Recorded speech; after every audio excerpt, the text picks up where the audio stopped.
Welcome back, Frank. I just finished watching the Punisher special presentation, Punisher One Last Kill. And even though it is only one 45-minute long special, I have a lot of thoughts about it. This is the spoiler-free video. This is one you watch before you watch the thing if you want to decide if you should watch it or not. I'm going to make a spoiler-full video, and I'm going to do it this time. I know I still owe you guys one for Wonder Man. That one will come soon, but it's been a busy couple of months. Okay, so the story behind this special presentation is interesting. And more than maybe anything else in Marvel Cinematic Universe history, it is so clear that this is the brainchild of one guy, which it's technically two guys. It is directed by Reynaldo Marcus Green, and it was written by Reynaldo Marcus Green and John Bernthal. But it seems clear that this project was willed into existence by John Bernthal just really wanting to do it. Apparently, this is something he and Reynaldo Marcus Green, who worked on the Punisher series for Netflix, had talked about for a while. I'm guessing after the success of Born Again Season 1, and after everybody responded really well to The Punisher, he was able to convince Kevin Feige to give him some amount of money. I am so curious to see what the budget for this was, to make a special presentation. Before we get into any details, I just want to say, as a piece of the Marvel Cinematic Universe, without spoiling anything, I don't think this necessarily needs to fit anywhere specific. It feels like this was written as Punisher's introduction to the MCU. But then when they put him in Born Again, that was his introduction in the MCU. But honestly, I kind of like to imagine this taking place before Season 1 of Daredevil Born Again, just because it makes more sense there. What I'm getting at is, there are very few connections to anything else going on in the Marvel Cinematic Universe. I watched it a second time with subtitles on because I was a little bit confused about a couple of things we hear over radio. At no point do they say anything about Fisk, or Daredevil, or the Anti-Vigilante Task Force, or Spider-Man, or anything like that. It doesn't end with him high-fiving Spider-Man. It is very much its own thing. And I wish, if I had one wish, and I know I liked him in Daredevil Born Again Season 1,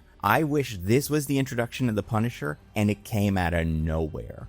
There was no advertising. Maybe there were a couple weeks of some rumors and rumblings of, hey, there might be something. Because if this came out of nowhere, and even if this didn't come out of nowhere, but if this was the first time we had seen the Punisher in the Marvel Cinematic Universe, so the first time we had seen him since the Punisher Season 2 of his show, this would be incredible. This would blow people's minds. But I think what a lot of people will come out of this thinking is, this is great. I don't find this essential for understanding the character, where he is in the MCU, and it kind of feels like stuff we have already done. That being said, it is done so well when it comes to the acting, when it comes to the cinematography, when it comes to the stunt choreography.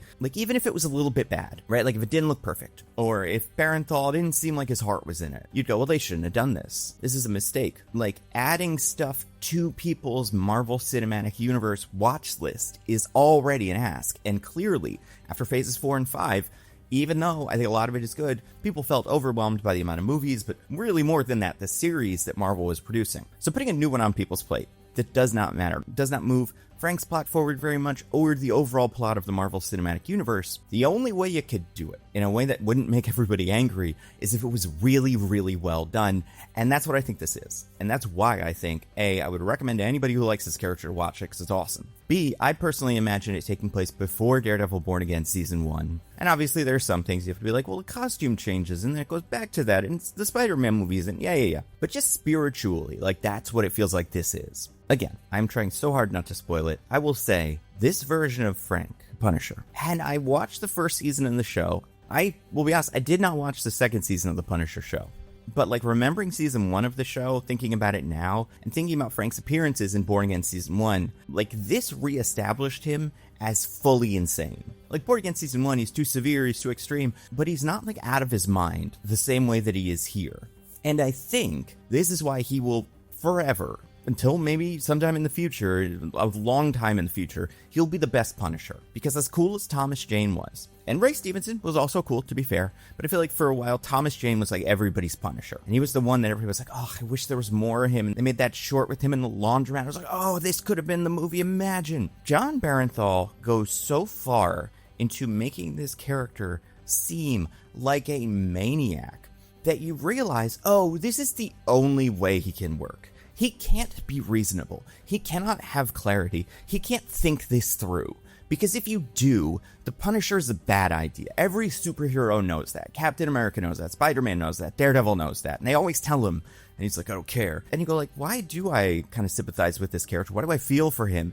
And it is because he is so affected by all this PTSD that you're like, this is just what he does. And it's not that he can't be happy necessarily, but like Thomas Jane Punisher was just too cool. You know, you were like, that guy should settle down. That guy should have a family. But John Bernthal Punisher, you're like, he 100% cannot. It is just not possible for him at this point. And of course, anybody can be redeemed in the real world with like the right amount of therapy and medication and like working on themselves, sure. But in a comic book world where everything is so extreme, him being the most extreme guy ever, like if Thomas Jane was plucked out of his movies and put into the Marvel Cinematic Universe, it wouldn't feel like it works. Whereas this version works because John Bernthal commits so hard to it. He is clearly doing so much of the action choreography, and it looks great. So that's thought one. This should have been the first time we saw this character in the Marvel Cinematic Universe because of how perfect of an introduction it is. And it goes through all of the motions for someone who has never seen the Punisher before. You know, people are kind of familiar with the character from pop culture,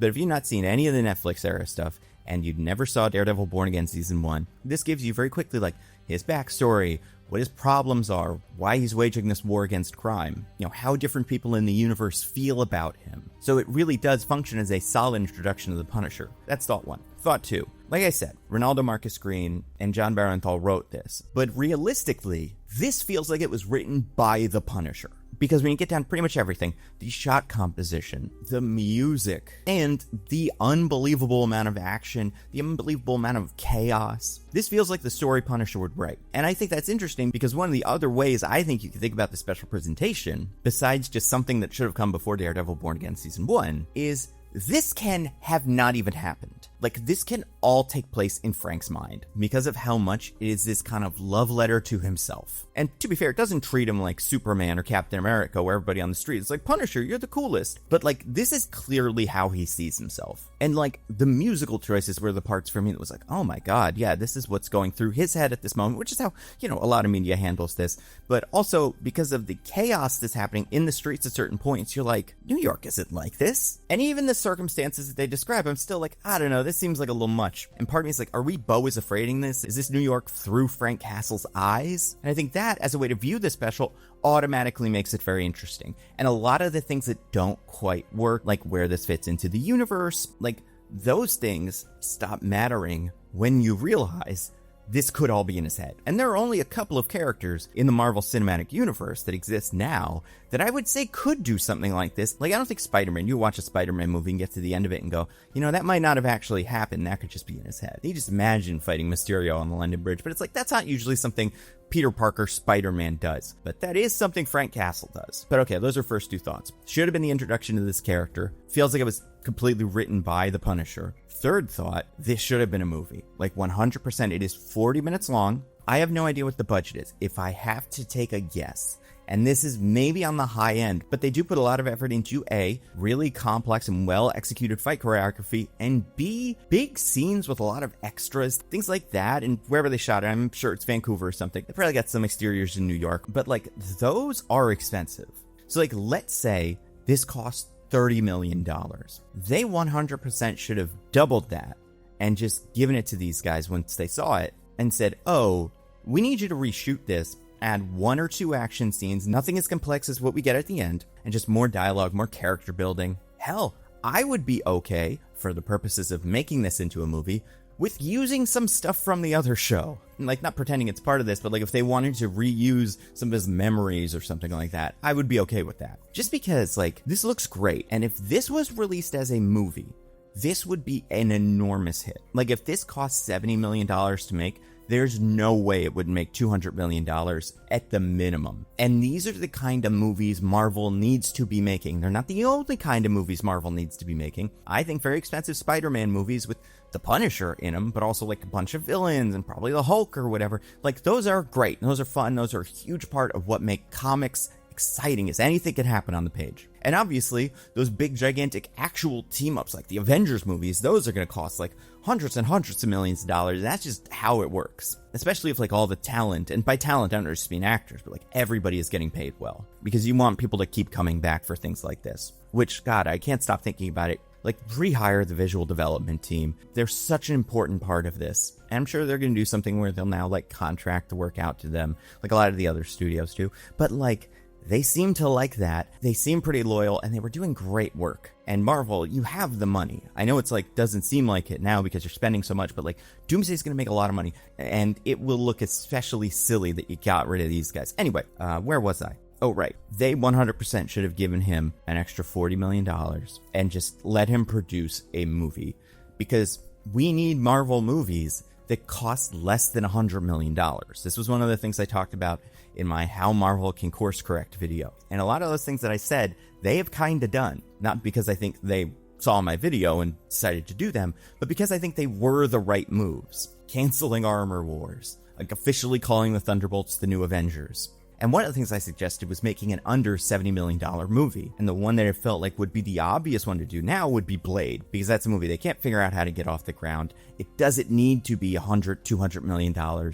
And that would mean it can be profitable, and all of these movies can be profitable, even if they don't make $1 billion at the box office, which is kind of how Marvel used to be working. But like, man, this would have been the perfect case study for this. People in theaters would have loved it. People that don't have Disney Plus and don't care about Disney would have come out for a Punisher movie because people love John Bernthal and the comic story that this is based on. And I'm using some big air quotes because they're taking a lot of liberties. But like, that is an iconic Punisher story. Like, that's the kind of stuff that feels like it deserves a movie. I just wish that had been how this was presented. Now, on one hand, like, yeah, I like having it in my house immediately and just getting it as part of the Disney Plus. But on the other hand, like, this just could have been a movie. This could have been an event.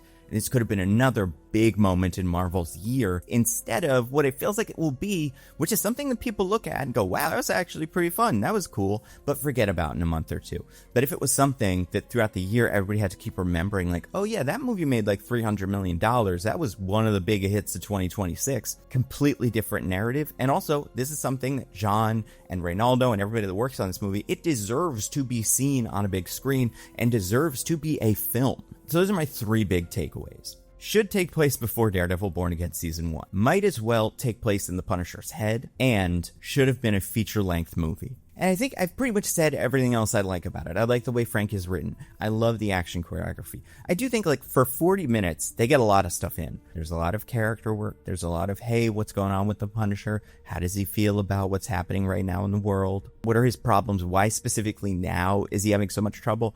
And it reminds me of this clip from the very beginning of the first movie in the Marvel Cinematic Universe. Well, we'll play it, but we'll change one of the names. The best thing about the Punisher is also the worst thing. Because, like, Punisher is a character that doesn't really get better. And he's not necessarily trying to. He's always trying to do the right thing, and sometimes he's trying to, like, correct his moral compass. But he's not a character like Spider-Man that I feel like the fans are like, why can't the Punisher just have a win, you know? Why can't the Punisher get married, settle down, and be happy? Like, that's not what he's for. And that is one of the best things about the Punisher, is that he is constant. One of the worst things about the Punisher, and a kind of issue that the special presentation runs into, and it's something you see all the time in the comics, is every time there's a new Punisher line or a new Punisher story, he has to be coming out of retirement, or he has to have lost his memory or something, because if you want to give him an arc, there's nowhere to start besides he doesn't really want to be Punisher, but it's like, why wouldn't he? And it's like, well, because something so terrible happened, he quit for a while. Or, well, because he got in this accident and he has to relearn how to be Punisher. And that's not saying there's no good, clever Punisher arcs. Like, there's plenty. A lot of them deal with Punisher going somewhere new, or just coming back from a hiatus because there hasn't been a new Punisher comic in the stands in a while. I feel like what, honestly, the Punisher is best at, and what it seems like they know he is great at in Marvel Cinematic Universe, is having him pop into other character stories as a foil to Spider-Man or Daredevil or whoever. And also, he's good at making really specific points, like talking about how the police are too cruel, and like they shouldn't wear his logo because that's not what they should represent. Like, I love it when they do that too. But a lot of the great Punisher stories and great Punisher runs start from having to reset the character, because that is how you start an arc in a normal comic. So it's also how you would start an arc in a comic about the Punisher. Why I don't mind it, and I think they do a really good job of it here, because like I said, this story starts with him being like kind of on the verge of being Punisher. He's clearly like been doing some Punisher stuff off screen, but he's not as actively the Punisher as he is in other times in his career. But why I think this version of the character works so well is because so much of his backstory, and they show us this, is tied up in PTSD related to his time in, I believe, Afghanistan, and obviously losing his family. And I think this special presentation, to be fair, and having not watched all of the Punisher show, so not remembering if they've 100% done this, does get into like maybe his relationship with his family is more complicated than like they all had nice dinner one night and they got murdered at a carousel. But because he has so much PTSD, and because if untreated like the Punisher's is, it doesn't just go away. You can't have an arc where he gets better and just like kills enough people that he is no longer going to slip back and have more panic attacks related to PTSD. That is where we see him in this story. So like if they constantly reset like Spider-Man or something, I would be annoyed, even though like his superhero career was also started by the death of a family member that clearly changed him. Like, Punisher's on another level, and if you kind of had to reset Spider-Man all the time, you'd be like, come on, can this character not just move on? But with Punisher, it's like, he can't, because that's not how PTSD works all the time. And I think that, as a mechanism for not only telling this character's story, but, like, explaining why we have to keep telling it and why he has to keep learning this lesson, I think is genius. I will say, okay, a couple, like, not negatives, but things that are a little, like, this is not an adaptation of Welcome Back, Frank, which is what it seemed like it would be, because it introduces a character named Ma Nucci, who was introduced in that book. And that is more or less the story that the first Punisher movie with Thomas Jane was adapting, although the character played by John Travolta, obviously, is not Ma Nucci. But a lot of the same specifics, like people he meets, the Russian guy he fights, and the idea that he's getting back into it, he's got a new apartment, and there's this found family at the apartment that's looking out for him. Like, that is represented in that movie, and that is not what we're doing here. It's using the character of Ma Nucci because she seems like one of the more high-profile Punisher villains, and she is an interesting foil to Frank in this story for reasons that you will see. But, like, don't expect the Russian, don't expect polar bears. But that being said, like, I think it's still very good. It's just the kind of thing where I don't want people to get hyped up, be like, oh my god, we're going to see all these moments from the comic, and then you watch it and you're like disappointed, not because you didn't like it, but because it didn't live up to those expectations. In a similar vein, this does not contain Spider-Man. Don't get excited for like a little cameo there. It's not a cameo thing. There are characters from the Punisher show that show up, and there are characters and references and stuff that I do think people will like, but this is very much a solo Punisher story. Honestly, it is wild that this is going to lead directly into Spider-Man Brand New Day, because that is as all ages of a movie as Marvel can possibly make. Like, it is for 10-year-old kids and 90-year-old adults. Everybody is supposed to have fun at Spider-Man. This is not for kids. It's kind of like the Peacemaker character showing up in Superman, because it's kind of weird that if a kid, like the real target audience for this movie, wanted to get more of these characters that they now love so much, the most recent movie or show is this incredibly violent, super adult-focused series or special presentation. Like, it is a little silly, but on the other hand, like, comics are different. Characters are written differently in different comics. Like, any character can show up in any character's book, and to be fair to Punisher, like, he did show up in a Spider-Man book first, so it does make sense to have him in a Spider-Man movie in the future. But all I'm saying is, this seems tonally very different from Spider-Man Brand New Day, and that is obviously A, on purpose, but B, I think part of the fun of comics in these interconnected universe is seeing what it's like in just a Punisher story. You know, what it's like when these very street-level characters have to fight the Sentry. Like, that is the charm of these a lot of the time. I don't know if they'll make more of these. It doesn't seem like something that has an obvious hook. There are things it could do, but it doesn't end on a cliffhanger. So I don't know if we'll get another one of these. Honestly, if they wanted to let him keep making them, he can, but again, let's see real quick. I'm going to check to see if I can figure out what the budget for this was. Yeah, like, nobody knows what the budget is. But, like, whatever it is, it can't be that high. And, like, I think it deserves, the character deserves, and Marvel deserves to make a true R-rated Punisher movie. So maybe this was like a proof of concept. Maybe this was a test to see if they could do it or if we would like it, but we like it. They could clearly do it. Marvel, you should make a Punisher movie. And you can, like, add other characters. Daredevil can be in it. Rachel Cole can be in it if we want to do that character and we're not doing them in Spider-Man Brand New Day. That would absolutely make sense. Yep, Bullseye could be in it. That would be cool. I don't know. I would not be surprised if this is something they are considering, and I hope it works out, because I think this is really good. I think people are going to respond to it very positively. Oh, and speaking of Daredevil and Punisher and stuff like that, it reminded me of a video I watched recently by Curious Archive. It's called The Modern Devil. It's part of their Gods and Monsters series. And it's about just like the history of the devil, like where the character of the devil came from in religious materials, but also how it was influenced by popular culture. Like, and this is something I learned from it. The devil being red seems like something that was introduced in the stage productions of like plays containing the devil, which means all of Daredevil's aesthetic comes from the play version of the devil and not the one from Catholic mythology. I thought that was interesting. And you can watch that video, The Modern Devil, and so many others exclusively on this video sponsor, Nebula. Nebula is where you should be watching these. It's the creator-owned subscription streaming service that I helped to create. So basically all my videos, that's Nando V Movies videos, and the Nando Cut videos too, go on Nebula first.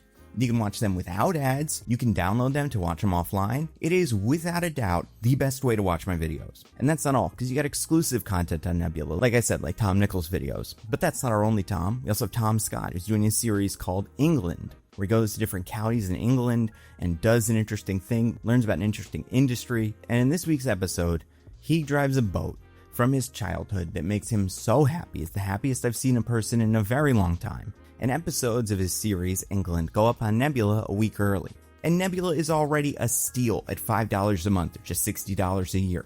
But if you go to go.nebula.tv/thenandocut, you can get a year of Nebula for just $30. That is $2.50 a month. It is an amazing deal. Again, go to go.nebula.tv/thenandocut to check it out. So thanks for watching. Watch out for my spoiler full review because I am going to make that very soon. Until then, stay safe. I'll see you around.